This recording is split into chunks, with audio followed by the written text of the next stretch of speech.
'Cause nobody does it like you. I like the way that you move.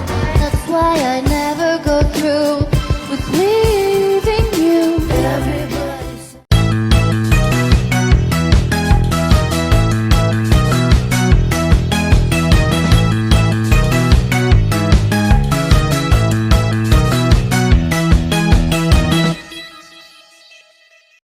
Hai everyone, perkenalkan nama saya Santi Kurniasi dari program Studi Pendidikan Guru Sekolah Dasar semester 2 dengan NIM H2410152.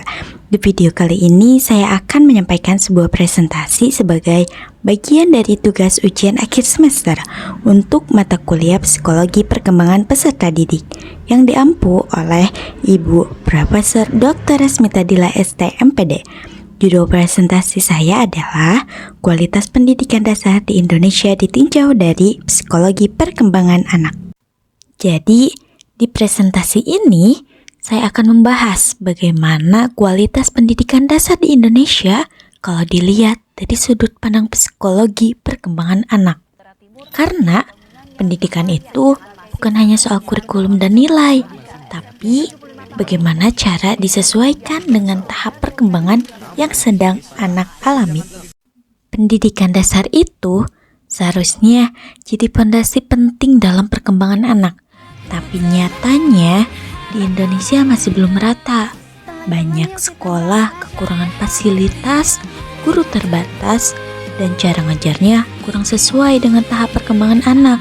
Anak-anak disuruh belajar pasif, padahal mereka butuh aktivitas dan eksplorasi. Nah, ini adalah masalah utama yang sering terjadi di lapangan. Banyak sekolah di Indonesia, terutama di daerah terpencil, masih belum memiliki fasilitas memadai. Guru juga terbatas, bahkan metode pembelajarannya kurang tepat. Anak-anak seharusnya belajar secara aktif dan penuh eksplorasi, tapi seringkali mereka justru disuruh duduk diam dan hanya mendengarkan. Ini jelas bertentangan dengan kebutuhan perkembangan mereka di usia dasar. Psikologi perkembangan anak memberikan banyak panduan dalam pendidikan. Menurut Piaget, anak usia SD itu masih berada di tahap operasional konkret. Mereka belajar paling baik lewat hal nyata, bukan abstrak. Erikson juga menekankan bahwa anak harus merasa dihargai dan mampu. Kalau terus dibandingkan, mereka bisa kehilangan motivasi. Vygotsky menambahkan bahwa guru itu sebaiknya jadi pendamping belajar, bukan cuma memberi tugas. Tapi sayangnya, pemahaman seperti ini belum banyak dipakai oleh para guru di sekolah dasar kita. Kalau kita lihat dari sisi kebijakan, pemerintah sudah banyak melakukan upaya seperti kurikulum merdeka dan program guru penggerak.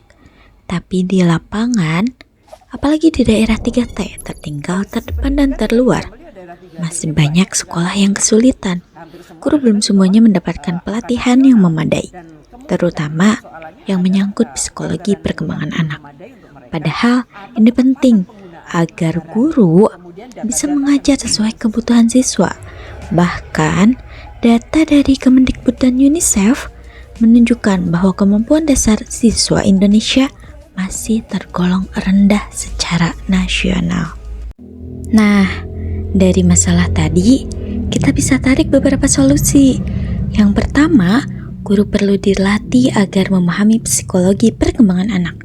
Kalau mereka paham, maka metode belajarnya pun bisa dibuat lebih sesuai, seperti menggunakan alat peraga, bercerita, atau simulasi agar anak tidak bosan. Selain itu, kolaborasi antara sekolah dan orang tua sangat penting. Pemerintah juga harus menyeimbangkan pembangunan fisik dengan peningkatan kualitas guru. Dan yang sering dilupakan, anak-anak juga perlu didengar suaranya, karena mereka bagian dari proses pendidikan itu sendiri. Jadi, bisa kita simpulkan bahwa pendidikan dasar tidak bisa hanya berfokus pada nilai atau capaian akademik. Yang jauh lebih penting adalah bagaimana pendidikan itu bisa selaras dengan perkembangan anak. Psikologi perkembangan membantu kita memahami bahwa setiap anak berbeda, cara mereka belajar, berpikir, dan berkembang juga unik. Tugas kita adalah menyesuaikan, bukan menyamaratakan. Demikian presentasi yang bisa saya sampaikan.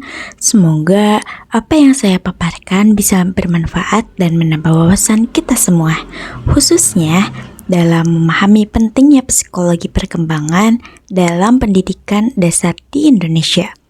Mohon maaf apabila ada tutur kata atau penyampaian saya yang kurang tepat atau menyinggung. Terima kasih atas perhatian dan waktunya. Wassalamualaikum warahmatullahi wabarakatuh.